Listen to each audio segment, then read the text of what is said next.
ପରିବା ଯେଉଁ ରେଟ୍ ଭଗବାନ ଘରେ କହିଲେ ଚାଲ ପାଳ କରିବା ପାଇଁ ଆମେ ଯାଜପୁର ଟାଉନକୁ ଯାଇଥିଲୁ ଆଣିବା ପାଇଁ ମଞ୍ଜି। ଦେଖନ୍ତୁ ଏଇ ମଞ୍ଜି ହେଉଛି ଭେଣ୍ଡି ମଞ୍ଜି 100 ଗ୍ରାମ ଅଛି। 100 ଗ୍ରାମକୁ ନେଲା 620 ଟଙ୍କା। 600 ଟଙ୍କା ଧର, ଯଦି 600 ଟଙ୍କା ଧରିଲା ବେଳକୁ 100କୁ 600 ଟଙ୍କା, କିଲୋ କେତେ ପଡ଼ିଲାଣି? 6000। ଜଣେ ଯଦି ଚାଷୀ 100 ମଞ୍ଜିକି ଆଣିବ, ଯଦି ଲଗେଇବ 600 ଟଙ୍କା ଦେଇକି, ସେ ତାର ହଳ ଅଛି, ଗୋଟେ ଲୋକଟେ ରହିବ ସେଠି, ଟ୍ରାକ୍ଟର ଅଛି, ପାଣି ବି ଅଛି, ତାପରେ ଗୋରୁ ଗାଈ ମାଙ୍କଡ଼ ଅଛି, ସବୁ ଜଗିକି ସେ କେତେ ପଇସା ଲାଭ କରିବ ତମକୁ ଆଣିକି 10-15 ଟଙ୍କାରେ ଦେବ। ଏଉଠୁ ଜଣାପଡ଼ୁଛି ପରିବା ରେଟ୍ କ'ଣ ପାଇଁ। ଇଏ ଦେଖନ୍ତୁ ପୋଇ, ଏ 100 ଗ୍ରାମ ନେଲା 250 ଟଙ୍କା।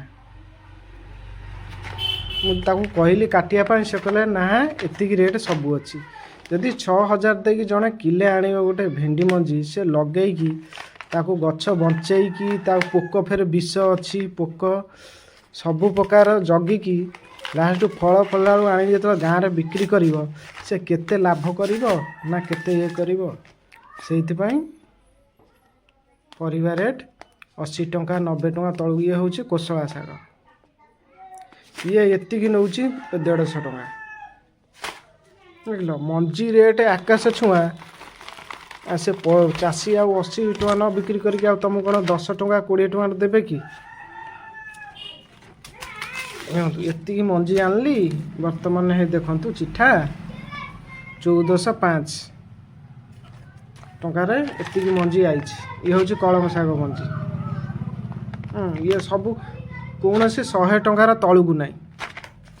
ଇଏ ହେଉଛି 600 ଟଙ୍କା, ଇଏ ହେଉଛି 250 ଟଙ୍କା ପୋଇ ମଞ୍ଜି।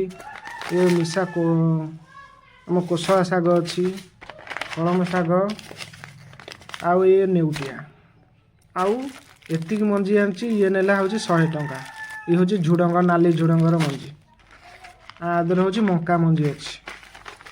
ମଞ୍ଜି ଯଦି ଏତେ ରେଟ୍, ତାପରେ ସେ ଚାଷ କରିବେ ଜଣେ ଚାଷୀ, ଟ୍ରାକ୍ଟର ହଳ କରିବ, ପାଣି ମଡ଼େଇବ, ରୋଗ ପୋକ ଅଛି, ସେଥିରେ ବି ସେ ବିଷ ସ୍ପ୍ରେ କରିବ, ଗୋଟେ ଲୋକ ରହିବ, ଫେରେ ସେଥିରେ ଗୋରୁ ଗାଈ ମାଙ୍କଡ଼ ଛେଳି ମେଣ୍ଢା ସବୁ ତାକୁ ଜଗିବ। ଜଗି ଯେ ସେ କେତେ ପଇସା ଲାଭ କରିବ ତମକୁ ଆଣିକି ଏତେ କମ୍ରେ ଦେବ। ସେଥିପାଇଁ ସମସ୍ତେ ଟିକେ ଚାଷ କର, ଘରେ ପରିବା ଲଗାଅ, ଲଗେଇଲେ ଯାହାଫଳରେ ଚାଷ ଟିକେ କମ୍ ହେବ। ଆଉ ଏ ଯେଉଁ ମଞ୍ଜି ରେଟ୍ ଯେଉଁ ହେଉଛି, ଆଉ ଏତେ କମ୍ ଟିକେ ହେବ, ସମସ୍ତେ ପନିପରିବା ଖାଇପାରିବ। ନହେଲେ ଏଇଭଳିଆ 100 ଟଙ୍କା 200 ଟଙ୍କା ଦେଇ ଖାଇବ, ଖାଇନେ ଜାଣିପାରିବ ଆଉ କେତେ କଷ୍ଟ।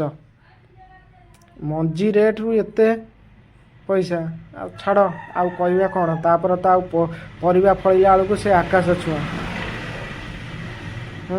ସମସ୍ତେ ଘରେ ପନିପରିବା ଲଗାଅ, ଶାଗଟେ ପକାଅ, ଦେଖିବ ପନିପରିବା ରେଟ୍ ଧୀରେ ଧୀରେ କମିବ। ଜୟ ଜଗନ୍ନାଥ।